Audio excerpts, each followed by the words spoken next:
Dear students, last video में हमने discuss किया था इलेक्ट्रोसाइक्लिक रिएक्शंस के जो एक्सपेरिमेंटल रिजल्ट्स आए थे।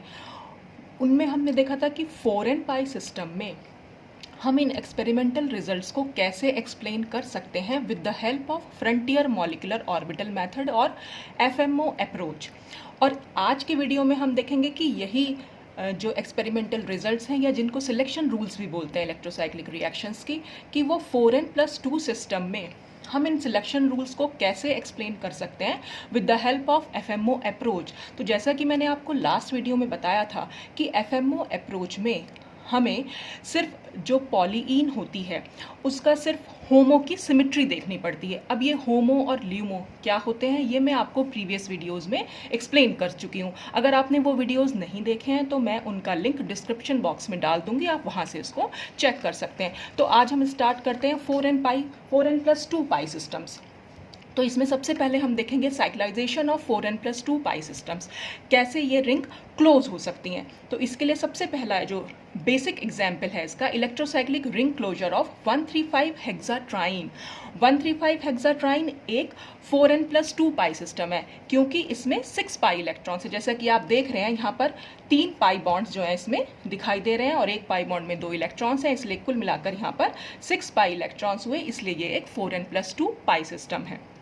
अब इसको हम थर्मली या फिर फोटोकेमिकली अगर इंड्यूस कराएं तो पेरिसाइक्लिक रिएक्शन जैसे कि होती हैं, साइक्लिक शिफ्ट ऑफ इलेक्ट्रॉन्स होगा सिंपल, जैसा मैंने यहाँ पर शो भी किया हुआ है, और ये रिंग जो है यहाँ पर क्लोज हो जाएगी और हमारे पास जो कंपाउंड निकल के आएगा दैट इज 1,3-साइक्लोहेक्साडाइन।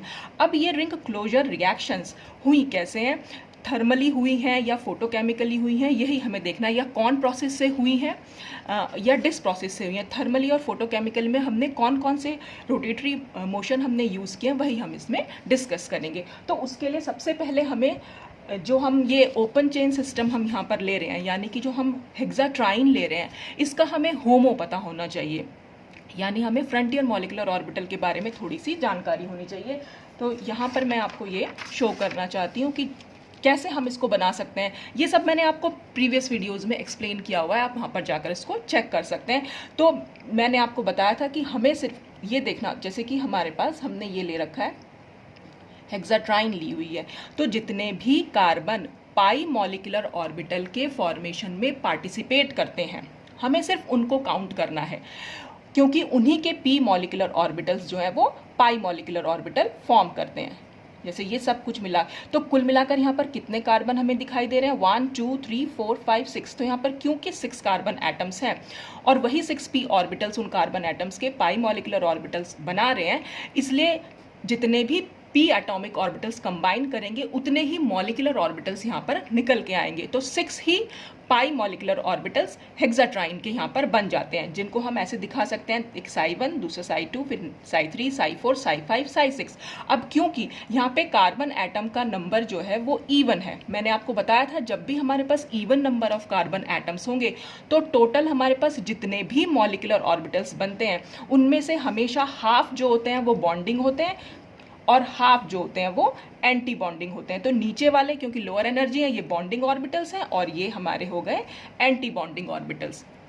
अब ये तो हमने यहाँ पर ऑर्बिटल्स बना लिए, फिर हम इनकी सिमेट्री के बारे में बात करेंगे कि इनमें m सिमेट्री है या C2 सिमेट्री है। ये सिमेट्री कैसे हम चेक करते हैं ये भी मैं प्रीवियस वीडियोस में एक्सप्लेन कर चुकी हूँ। मैंने जैसे कि आपको बताया था कि साई 1 में हमेशा, हर किसी के साई 1 में हमेशा m सिमेट्री देखने को मिलती है, तो ये m सिमेट्री के लिए सिमेट्रिक हो जाएगा। फिर हमें C2, हमें इसे ऑल्टरनेट बनाना होगा, पहले m फिर C2 फिर m फिर C2 फिर m और फिर C2। तो m के लिए सिमेट्रिक, फिर C2 के लिए सिमेट्रिक, फिर m के लिए सिमेट्रिक, तो इस तरह से ये हम दिखा सकते हैं। अब हमें इसमें पाई इलेक्ट्रॉन्स को फिल करना है। पाई इलेक्ट्रॉन्स क्योंकि हमारे पास यहाँ पर 3 पाई बॉन्ड्स थे तो कुल मिलाकर हमारे पास 6 पाई इलेक्ट्रॉन्स हो जाएंगे। तो उन्हें अगर हम फिल करेंगे तो यहाँ पर 2 पाई इलेक्ट्रॉन्स आएंगे, बाकी 2 4 और यहाँ पर 6। तो ये हमारा जो है इस तरह से हम फिलिंग दिखा सकते हैं। अब जो भी हाईएस्ट ऑक्यूपाइड मॉलिक्यूलर ऑर्बिटल होगा वही हमारा होमो कहलाता है और उससे नेक्स्ट ऑर्बिटल होगा वो हमारा ल्यूमो कहलाएगा। तो ये ग्राउंड स्टेट होमो है। तो जब भी हम कभी थर्मल रिएक्शंस कराएंगे हम हमेशा वहाँ पर ग्राउंड स्टेट होमो लेते हैं, और जब कभी हम फोटोकेमिकल रिएक्शन कराएंगे वहाँ पर हम फोटोकेमिकल होमो लेंगे। वो कैसे लेंगे वो मैं आपको अभी बताऊंगी थोड़ी देर में। पहले हम बात करते हैं थर्मल ओपनिंग की। तो अगर हम इसकी थर्मल ओपनिंग, थर्मल जो रिएक्शंस करा रहे हैं हम यहाँ पर, यानी कि थर्मल इंड्यूस साइक्लाइजेशन जो करा रहे हैं, तो हमें सिर्फ ये पता होना चाहिए कि होमो की सिमिट्री क्या है। तो यहाँ पर हमारा होमो, एक तो हमें ये ध्यान रखना पड़ेगा कि साई3 है और दूसरा उसकी सिमिट्री है m, अगर हम थर्मल रिएक्शंस करा रहे हैं। तो यहाँ पर थर्मल इंड्यूस साइक्लाइजेशन, तो ग्राउंड स्टेट होमो हमारा साई3 था और साई3 की निकली थी m सिमिट्री। अब हमने वही ऑर्बिटल्स जो है बना के दिखा दे, हमें सिर्फ कॉर्नर वाले ऑर्बिटल्स को दिखाना होता है। और मैंने आपको पहले ही बताया था कि जब भी कभी m सिमिट्री होगी, हमेशा ये कॉर्नर वाले ऑर्बिटल्स के सेम साइन एक दूसरे के आमने सामने आएंगे। तो हमने इनको ऑर्बिटल्स के साथ बना लिया। अब हमें क्या करना है, क्योंकि हम ये थर्मल रिएक्शंस दिखा रहे हैं और अब हमें ये पता लगाना है कि यहाँ पर डिस प्रोसेस पॉसिबल होगा या कॉन प्रोसेस पॉसिबल होगा। तो क्योंकि हमें यहाँ पर ओपन चेन सिस्टम से एक साइक्लिक सिस्टम बनाना है, और वो कैसे बनेगा, जब ये दोनों p ऑर्बिटल आपस में कंबाइन करेंगे हेड ऑन ओवरलैपिंग करके। तो यानी हेड ऑन ओवरलैपिंग तभी कर पाएंगे जब ये रोटेट कर पाएंगे। तो या तो ये क्लॉकवाइज डायरेक्शन में रोटेट करेंगे या एंटी क्लॉकवाइज डायरेक्शन में रोटेट करेंगे, या तो दोनों सेम डायरेक्शन में करेंगे या दोनों ऑपोजिट डायरेक्शन में करेंगे। तो अब हम देखते हैं कि बॉन्ड कैसे फॉर्म हो सकता है।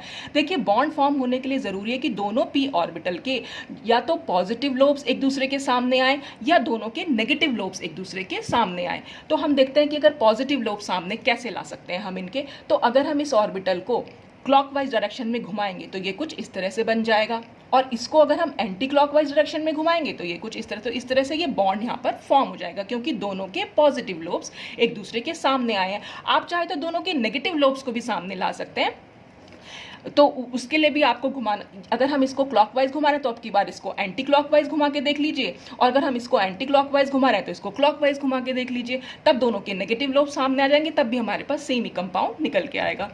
अब क्योंकि हमने दोनों लोब्स को, दोनों p ऑर्बिटल्स को डिफरेंट डायरेक्शन यानी कि ऑपोजिट डायरेक्शन में मूव कराया है, और मैंने आपको बताया था कि जब भी दोनों ऑर्बिटल्स ऑपोजिट डायरेक्शन में मूव होंगे हमेशा वहाँ पर डिसरोटेटरी मोशन होता है। तो डिसरोटेटरी मोशन है, और डिसरोटेटरी मोशन के थ्रू यहाँ पर थर्मल रिएक्शंस जो हैं वो प्रोसीड करेंगी। और यही हमारा सिलेक्शन रूल्स भी कहते थे, जैसे कि मैं आपको यहाँ पर शो भी कर सकती हूँ कि 4n+2 थर्मल रिएक्शंस जो होंगी वो हमेशा डिसरोटेटरी मोशन से होती हैं। तो ये इस FMO मेथड की हेल्प से हम ये एक्सप्रेस कर सकते हैं, क्योंकि हमने यहाँ होमो लिया, ग्राउंड स्टेट होमो लिया ओपन चेन सिस्टम का, हमें सिर्फ ओपन चेन सिस्टम के होमो से मतलब होता है। तो ओपन चेन सिस्टम का होमो लिया, बॉन्ड फॉर्म करके देखा किस तरह से दोनों के लोब्स आमने सामने आ सकते हैं, सेम लोब्स, और फिर हमने देखा यहाँ पर डिस प्रोसेस हो गया। और डिस प्रोसेस मैंने आपको बताया भी था, जब भी कभी m सिमिट्री होती है हमेशा डिस प्रोसेस ही होता है वहाँ पर, ये हम पहले भी एक्सप्लेन कर चुके हैं। अब हम देखेंगे फोटो इंड्यूस्ड साइक्लाइजेशन। अब अगर हमें फोटो इंड्यूस्ड साइक्लाइजेशन देखना है तो हमें यहाँ पर एक्साइटेड स्टेट होमो की ज़रूरत पड़ेगी ओपन चेन सिस्टम की। तो अब एक्साइटेड स्टेट हम कैसे बना सकते हैं, जैसे कि मैंने आपको पहले शो किया, ये ग्राउंड स्टेट था। एक्साइटेड स्टेट के लिए क्या करना पड़ेगा, हमें इस मॉलिक्यूल को लाइट प्रोवाइड करानी पड़ेगी। जब ये लाइट प्रोवाइड की जाएगी तो ये जो इलेक्ट्रॉन है इस लाइट को एब्जॉर्ब करके एक इलेक्ट्रॉन जो है वो ऊपर मूव कर जाएगा। तो जब वो ऊपर मूव करेगा तो ये यहाँ पर इसको हम एक्साइटेड स्टेट बोल सकते हैं। और अब जो ये वाला ऑर्बिटल होगा वो हमारा हाईएस्ट ऑक्यूपाइड मॉलिक्यूलर ऑर्बिटल होगा, यानी कि वो हमारा नया होमो बन जाएगा। यानी एक्साइटेड स्टेट में जो होमो होता है वो हमारा साई4 स्टार होता है और उसकी सिमिट्री होती है C2। तो यही हमें ध्यान रखना है कि कौन सा ऑर्बिटल है और उसकी सिमिट्री क्या है। तो एक्साइटेड स्टेट में हम साई4 स्टार लेंगे और उसकी C2 सिमिट्री देखेंगे। अब देखिए, यहाँ पर हमने C2 सिमिट्री ली, और C2 सिमिट्री के लिए मैंने आपको बताया था कि जो भी कॉर्नर वाले कार्बन्स होते हैं उनके जब हम p एटॉमिक ऑर्बिटल्स बनाएंगे तो हमेशा ऑपोजिट लोब्स आमने सामने होंगे, एक का पॉजिटिव साइन ऊपर एक का नेगेटिव साइन ऊपर। अब ये फोटोकेमिकल रिएक्शन हो रही है, फिर से हमें बॉन्ड फॉर्म करना है। बॉन्ड फॉर्म करने का तरीका वही है कि दोनों को हम हेड ऑन ओवरलैप कराएंगे और इस तरह से कराएंगे कि दोनों के सेम साइन एक दूसरे के सामने आमने सामने आए। तो अगर हम दोनों ऑर्बिटल को क्लॉकवाइज डायरेक्शन में मूव कराएं, देखिए अगर हमने इसको मूव कराया तो ये कुछ इस तरह से बन के आएगा, पॉजिटिव लोब इधर और नेगेटिव इधर, और इसको भी हम इस तरह से मूव कराएंगे तो ये इस तरह से बन के आएगा। तो ये दोनों के पॉजिटिव लोब एक दूसरे के सामने आ जाएंगे और बॉन्ड फॉर्म हो जाएगा। तो क्योंकि हमने दोनों को सिमिलर डायरेक्शन में मूव कराया, और जब भी हम सिमिलर डायरेक्शन में मूव कराते हैं हमेशा वहाँ पर कॉन प्रोसेस होता है। तो कॉन प्रोसेस यानी कि 4n+2 सिस्टम में हमेशा जब भी फोटोकेमिकल रिएक्शंस होंगी वो हमेशा कॉर्नर रोटेटरी मोशन के थ्रू होंगी। आप चाहे तो मैंने आपसे ये बताया था कि आप डिस और कॉन दोनों में दोनों तरीके का मूवमेंट करा के दे सकते हैं। जैसे यहाँ पर अगर आप दोनों को क्लॉकवाइज घुमा रहे हैं तो आप दोनों को एंटी क्लॉकवाइज भी घुमा के देखिए। जब आप दोनों को एंटी क्लॉकवाइज घुमाएंगे तो दोनों के नेगेटिव लोब एक दूसरे के सामने आ जाएंगे, तब भी बॉन्ड फॉर्म हो जाएगा। तो एक ही बात है, यहाँ दोनों ही प्रोसेस से हमें सेम कंपाउंड मिल रहा है। मैंने आपको बताया था कि हमें दोनों करा के देखते हैं, डिस भी और कॉन भी। कई बार हमें सेम कंपाउंड्स मिलता है, कई बार हमें डिफरेंट कंपाउंड मिलता है। अब हम इसी का एक एग्जाम्पल डिस्कस करेंगे जिसमें हम देखेंगे थर्मल साइक्लाइजेशन ऑफ 2,4,6 ऑक्टाट्राइन। अब 2,4,6 ऑक्टाट्राइन को हम कैसे ड्रॉ कर सकते हैं? ये हेक्साट्राइन का ही एक तरीके से कह सकते हैं हम कि डेरिवेटिव हो गया कि हेक्साट्राइन में 6 कार्बन एटम्स हैं और ऑक्टाट्राइन में यहाँ पर 8 कार्बन एटम्स हो गए। तो एक ट्राइन सिस्टम हो गया, मतलब ये एक 4n+2 सिस्टम हुआ। तो इसमें जो इसकी स्टीरियो दे रखी है वो है 2E4Z6E। ये E और Z नॉमेनक्लेचर भी मैं आपको प्रीवियस वीडियोस में एक्सप्लेन कर चुकी हूँ। तो हम यहाँ पर इसका डायरेक्ट जो है बेसिक स्ट्रक्चर हम साइक्लोहेक्साट्राइन का बताएंगे। यहाँ पर हमने डबल बॉन्ड को शो नहीं किया, आप चाहे तो यहाँ पर शो भी कर सकते हैं और चाहे आप नहीं भी शो कर सकते, ये अंडरस्टूड होता है। तो बेसिक स्ट्रक्चर हमने साइक्लोहेक्साट्राइन का ही 135 हेक्साट्राइन का ही शो किया और उसमें बस 2 कार्बन एटम्स को हमने यानी कि 2 मिथाइल ग्रुप्स को हमने ऐड कर दिया तो हमारी ऑक्टाट्राइन यहाँ पर बनकर आई। और क्योंकि ये एक 4n+2 पाई सिस्टम है तो बस हमें यहाँ पर इसका भी, क्योंकि हम ये थर्मल साइक्लेशन करा रहे हैं तो हमें वही ग्राउंड स्टेट होमो देखना पड़ेगा। और ग्राउंड स्टेट होमो जैसा कि हम बता चुके हैं कि साई3 होता है और उसमें एम सिमेट्री होती है, तो हमें सिर्फ इसकी सिमेट्री से मतलब है। तो हम जो ये कॉर्नर वाले ऑर्बिटल्स लेंगे एम सिमेट्री में, दोनों पॉजिटिव लोब सामने सामने दिखा देंगे। अब हम इसे फिर वही की मूव करा कर देखेंगे, क्योंकि थर्मल रिएक्शन हम पहले ही प्रूव कर चुके हैं कि डिस से होती है, तो दोनों को हमने ऑपोजिट डायरेक्शन में मूव कराया। जब हम इसको इस डायरेक्शन में मूव कराएंगे तो ये CH3 जो है ऊपर चला जाएगा, और जब हम इसको यहाँ डायरेक्शन में मूव कराएंगे तो ये वाला CH3 ऊपर पर चला जाएगा, तो यहाँ पर सिस कंपाउंड बन के आएगा। तो पहला तो हमने क्या करा डिस में कि इसको क्लॉकवाइज घुमाया और इसको एंटी क्लॉकवाइज। दूसरा डिस प्रोसेस हम ऐसे कर सकते हैं कि इसको हम एंटी क्लॉकवाइज घुमाएं, इसको एंटी क्लॉकवाइज घुमाएं और इसको जो है हम क्लॉकवाइज घुमा सकते हैं। तो जब हम इसको एंटी क्लॉकवाइज इसको क्लॉकवाइज घुमाएंगे तब क्या होगा, दोनों CH3 जो है वो नीचे की साइड आ जाएंगे, तब भी हमारे पास सिस कंपाउंड बनेगा, यानी कि दोनों डिस प्रोसेस से हमें सेम कंपाउंड यहाँ पर देखने को मिल रहा है। अब क्या है, अब हम देखेंगे photo induce cyclisation. Photo induce cyclisation में क्या करना होगा, हमें इसका एक्साइटेड स्टेट होमो लेना पड़ेगा, और एक्साइटेड स्टेट होमो में क्योंकि C2 सिमेट्री होती है तो हमें वही कॉर्नर वाले ऑर्बिटल्स में वो C2 सिमेट्री यानी कि एक पॉजिटिव लोब और एक नेगेटिव लोब को शो कर देना है। अब यहाँ पर शो किया, फिर हमें बॉन्ड फॉर्म करना है, दोनों के लोब्स जो है या तो पॉजिटिव लोब या फिर नेगेटिव लोब्स को सामने लाना पड़ेगा। तो दोनों को अगर हम क्लॉकवाइज डायरेक्शन में घुमा देंगे फिर क्या होगा, जब हम इसको घुमाएंगे तो इसका CH3 जो है वो ऊपर चला जाएगा जैसे हमने यहाँ शो कर रखा है, और इसको अगर हम क्लॉकवाइज में घुमाएंगे तो CH3 जो है वो नीचे चला जाएगा। तो यहाँ पर हमें ट्रांस कंपाउंड देखने को मिलता है। अब आप चाहे दोनों को एंटी क्लॉकवाइज डायरेक्शन में घुमा के देख लीजिए। जब आप दोनों को एंटी क्लॉकवाइज डायरेक्शन में घुमाएंगे तो अब की बार ये CH3 नीचे और ये CH3 ऊपर, तब भी हमारे पास सेम कंपाउंड बन के आएगा, ट्रांस ही मिलेगा तभी भी। और नाम भी इसका ट्रांस 5,6 डाइमिथाइल 1,3 साइक्लोहेक्साडाइन। ये नाम हम आपको पता भी होगा हम कैसे दे सकते हैं, क्योंकि नंबर ऑफ कार्बन एटम्स हमें बस यहाँ पर काउंट करने होते हैं, उसी के बेसिस पर नंबर हम काउंटिंग कहाँ से शुरू करेंगे, डबल बॉन्ड, चाहे आप यहाँ से शुरू कर लीजिए चाहे आप यहाँ से शुरू कर लीजिए, 1 2 3 4 और ये 5 और ये 6 कार्बन एटम। तो यहाँ पर आप देख रहे हैं सिस पोजीशन, क्योंकि दोनों मिथाइल ग्रुप, और क्योंकि 5 और 6 पर मिथाइल ग्रुप जुड़े हुए हैं तो 6,5,6 डाई मिथाइल हो जाएगा, और 1 पोजीशन पर और 3 पोजीशन पर डबल बॉन्ड है, साइक्लो है और 6 कार्बन एटम्स हैं तो 1,3 साइक्लोहेक्साडाइन। इस तरह से हम इसका नाम दे सकते हैं। अच्छा, अब इसके बाद नेक्स्ट आता है कि हम electrocyclic ring closure reaction given by allyl carbocation. अब ये एलाइल कार्बोकैटायन भी हमारा एक 4n+2 सिस्टम होता है। कैसे, आप यहाँ पर देख रहे हैं, ये हम एलाइल कार्बोकैटायन को शो कर सकते हैं। यहाँ पर भी एक p ऑर्बिटल है, इस कार्बन का भी एक p ऑर्बिटल और ये कार्बन का भी एक p ऑर्बिटल, तो कुल मिलाकर यहाँ पर 3 p ऑर्बिटल कंबाइन कर रहे हैं, इसलिए जो इसके मॉलिकुलर ऑर्बिटल्स बनेंगे वो हमेशा 3 ही बनेंगे। अब मैं ये बात करती कि 4n+2 कैसे होता है। देखिए इस p ऑर्बिटल में भी एक इलेक्ट्रॉन है, इस p ऑर्बिटल में एक इलेक्ट्रॉन है, और क्योंकि इस कार्बन पर पॉजिटिव चार्ज है तो यहाँ पर कोई इलेक्ट्रॉन नहीं है, तो कुल मिलाकर यहाँ पर 2 इलेक्ट्रॉन है, और 2 इलेक्ट्रॉन सिस्टम हमारा हमेशा 4n+2 पाई इलेक्ट्रॉन सिस्टम होता है। तो इस तरह से हम इसको शो कर सकते हैं कि ये 4n+2 सिस्टम है। अब अगर इसकी रिंग क्लोजिंग होनी है तो यहाँ पर कैसे होगा, ये पाई बॉन्ड जो है इधर मूव करेगा और ये पॉजिटिव चार्ज जो है यहाँ पर मूव कर जाएगा।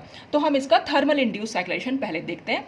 थर्मल इंड्यूस साइक्लेशन के लिए हमें इसका ग्राउंड स्टेट होमो देखना पड़ेगा। अब फिर हमें इसका मॉलिकुलर ऑर्बिटल पता होना चाहिए, पाई मॉलिकुलर, जैसे कि मैंने आपको पहले बताया, क्योंकि 3 ही p एटॉमिक ऑर्बिटल है इसलिए 3 ही यहाँ पर जो है पाई मॉलिकुलर ऑर्बिटल बनेंगे। और क्योंकि यहाँ पर कार्बन एटम का नंबर ऑड है, मैंने आपको बताया था कि जब भी कभी हमारे पास odd number of carbon atoms होंगे हमेशा वहाँ पर क्या होगा, एक नॉन बॉन्डिंग बनेगा और बाकी के जितने भी बचते हैं उसमें से हाफ बॉन्डिंग होंगे और हाफ एंटी बॉन्डिंग। जैसे इस केस में psi1 हमारा बॉन्डिंग हो जाएगा, psi2 हमारा नॉन बॉन्डिंग हो जाएगा और psi3 स्टार हमारा एंटी बॉन्डिंग हो जाएगा। अब हमें इसमें इलेक्ट्रॉन फिल कर रहे हैं, क्योंकि हमारे एलाइल कार्बोकेटायन के पास सिर्फ 2 ही इलेक्ट्रॉन है, तो वो दोनों इलेक्ट्रॉन यहाँ पर आ जाएंगे।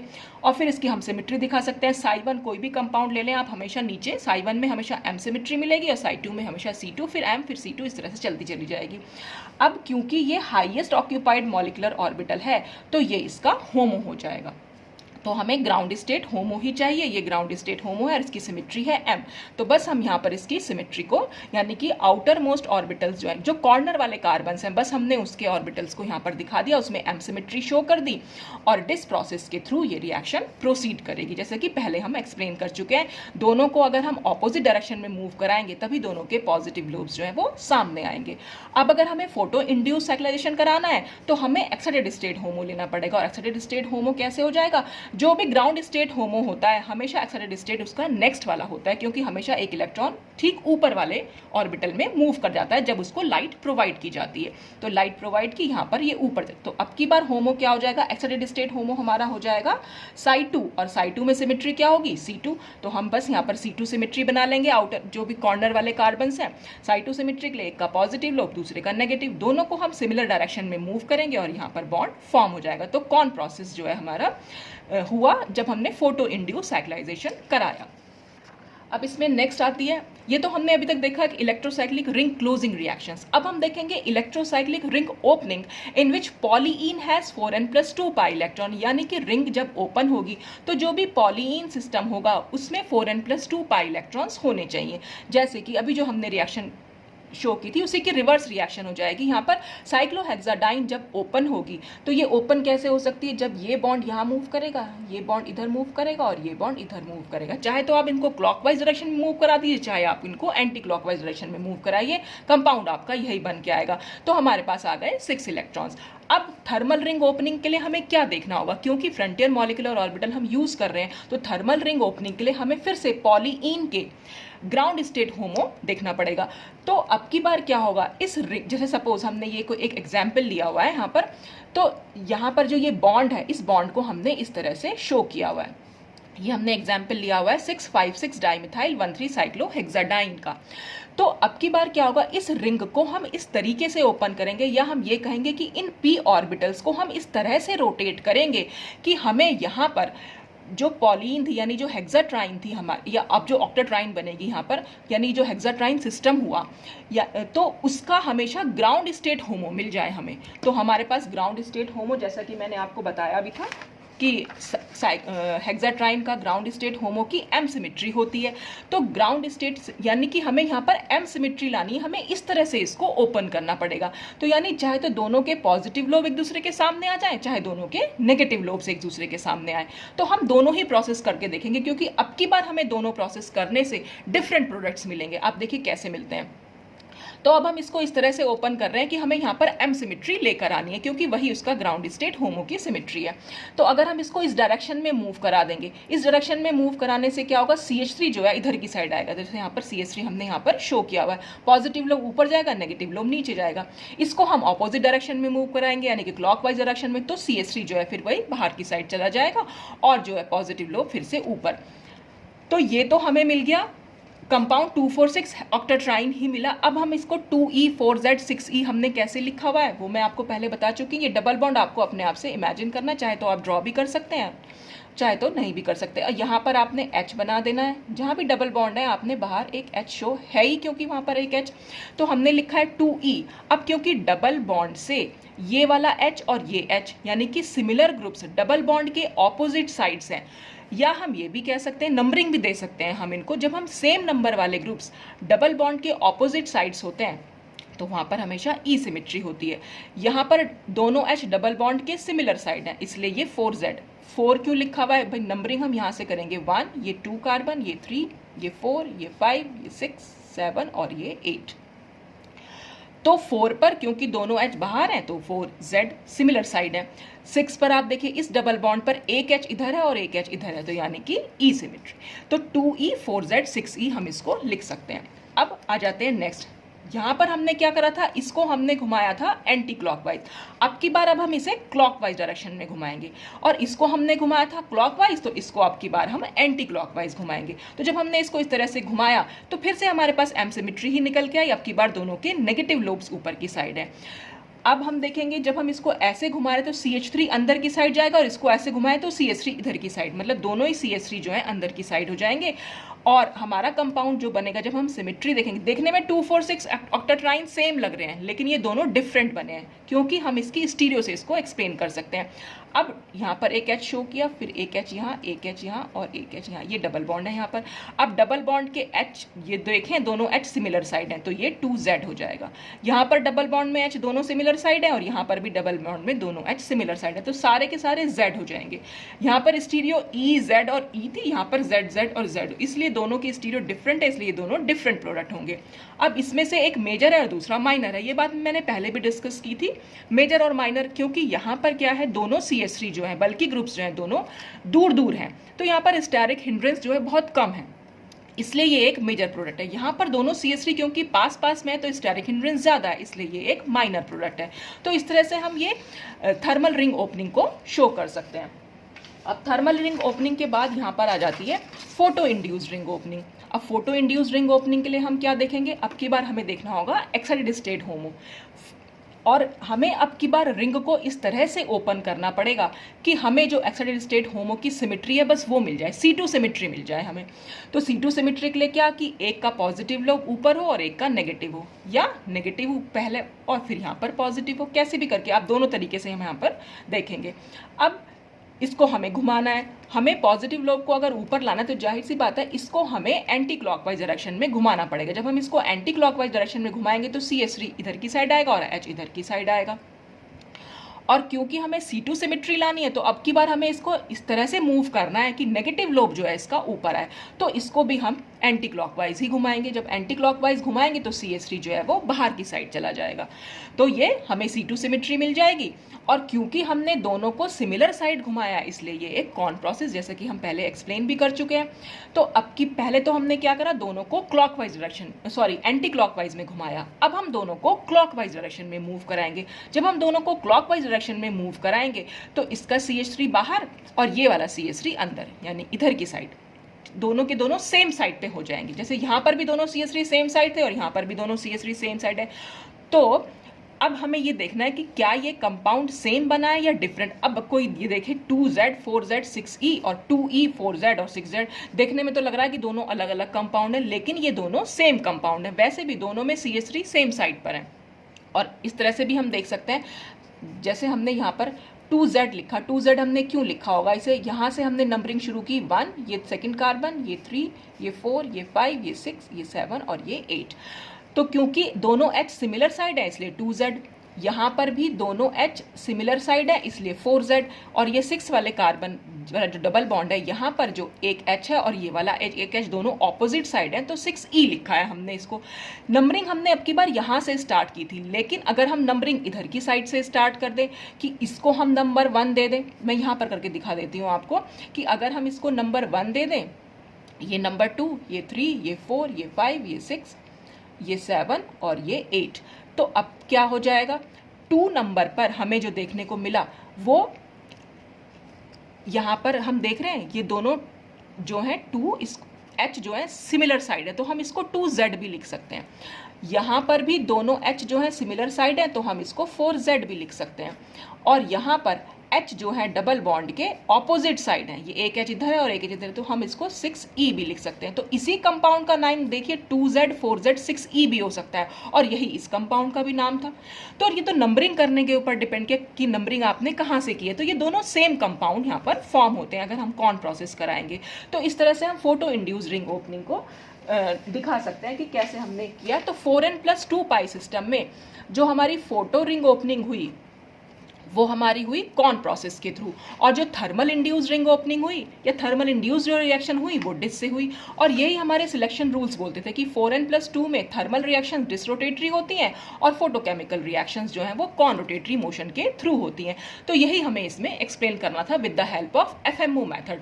तो ये तो हमने FMO मेथड की हेल्प से 4n में और 4n+2 इलेक्ट्रॉन्स सिस्टम्स में कैसे हमने इन सिलेक्शन रूल्स को एक्सप्लेन किया with the help of FMO method, यही हमने इस वीडियो में देखा। अब हम नेक्स्ट वीडियो में कोरिलेशन डायग्राम यानी कि सेकंड मेथड देखेंगे कि यही एक्सपेरिमेंटल रिजल्ट्स को हम कोरिलेशन डायग्राम की हेल्प से कैसे निकाल सकते हैं या कैसे हम इसको एक्सप्लेन कर सकते हैं। तो आज के लिए बस इतना ही। Thanks for watching.